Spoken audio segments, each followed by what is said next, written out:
اب یہ ہدہد پرندہ حضرت سلیمان علیہ السلام کے پاس آتا ہے اور کہتا ہے کہ میں آپ کو وہ بات بتاتا ہوں جس بات کا علم آپ کو بھی نہیں ہے۔ تو حضرت سلیمان علیہ السلام نے کہا کہ بتاؤ کیا خبر ہے کہ جو تمہیں پتا ہے اور مجھے نہیں پتا۔ تو ہدہد پرندہ کہتا ہے یمن کا ایک شہر ہے سبا، اور وہاں پر میں نے دیکھا کہ ایک عورت رہتی ہے اور اس کی بہت بڑی بادشاہت ہے، اور اس کے پاس بھی بہت سارے لوگ ہیں، فوج ہے، اور بہت خوبصورت اس نے اپنا تخت بنوایا ہوا ہے۔ اب حضرت سلیمان علیہ السلام تھوڑا سا سوچتے ہیں کہ یہ کون عورت ہے کہ جس کی یہ بادشاہت ہے، اور یہ ہدہد پرندہ اور کیا جانتا ہے اس کے بارے میں۔ تو وہ پرندہ کہتا ہے کہ بادشاہت تو اس کی ہے، لیکن وہ پوری کی پوری قوم جو ہے وہ سورج کی اطاعت کرتی ہے۔ یہ بات کو سن کر حضرت سلیمان علیہ السلام تھوڑے سے ناراض ہوتے ہیں۔ ہدہد پرندے سے کہتے ہیں میں دیکھنا چاہتا ہوں کہ جو تم بیان کر رہے ہو سچ بھی ہے یا نہیں۔ اب ایک خط لکھتے ہیں اور وہ خط اس رانی کے لیے بھیج دیتے ہیں اس ہدہد پرندے سے۔ تو خط لے کے ہدہد رانی کے پاس پہنچتا ہے۔ اب وہ رانی جب وہ خط کھولتی ہے حیران ہوتی ہے تھوڑی سی، اور اس کے بعد کیا کرتی ہے، اپنی بھی اچھی خاصی سلطنت ہوتی ہے، سب کو جمع کر لیتی ہے۔ مجھے خط موصول ہوا ہے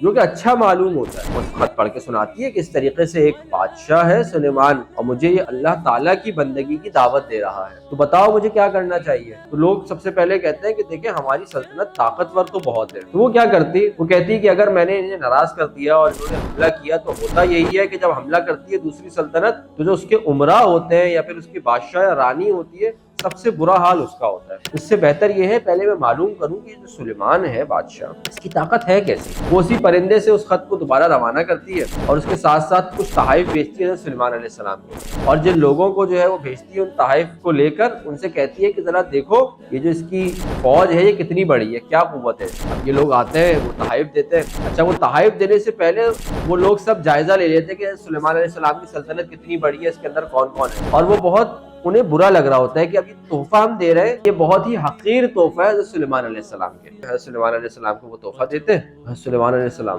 غصہ ہو جاتے ہیں، تم مجھے رشوت دے رہے ہو۔ اور حضرت سلیمان علیہ السلام کہتے ہیں کہ جو تم مجھے دے رہے ہو اس سے بہت زیادہ اللہ رب العالمین مجھے دے چکا ہے۔ تو حضرت سلیمان علیہ السلام جو ہے ناراض ہوتے ہیں اور ان دو ایلچیوں کو واپس بھیج دیتے ہیں۔ وہ یمن کی رانی جو ہے وہ حضرت سلیمان علیہ السلام کے پاس آ رہی ہوتی ہے، اس سے پہلے حضرت سلیمان علیہ السلام کیا کرتے ہیں، اپنی قوت دکھانے کے لیے ساری فوج کو جمع کر لیتے ہیں۔ وہ جب رانی آئے تو زیادہ بات کرنے کی کوشش نہ کرے، خود سر تسلیم خم کرتے ہیں، اور اس کے بعد کہا کہ ایک عالی شان تخت بناؤ جو پانی کے اوپر تیرتا ہو، اور ایسے تیرتا ہو کہ اس تخت تک جب جائیں تو ایسا لگے کہ ہم پانی کے اوپر جا رہے ہیں، جبکہ اس کے اوپر ایک شیشہ لگا ہو جو کہ بہت مضبوط ہو کہ اس کے اوپر سے کوئی بھی گزر جائے وہ نہ ٹوٹے۔ جنات ایسا بنا دیتے ہیں۔ اب وہ عورت جاتی ہے اور وہ جب سلیمان علیہ السلام اس کو اپنا تخت دکھاتے ہیں تو حیران ہو جاتی ہے، یہ اتنا قوت والا ہے تو یہ جس رب کو مانتا ہے وہ رب کتنی طاقت والا ہوگا۔ وہ اپنی غلطی کو تسلیم کرتی ہے اور اللہ رب العالمین کی بندگی کا اقرار کرتی ہے، حضرت سلیمان علیہ السلام کے حوالے اپنی تمام سلطنت تمام چیزیں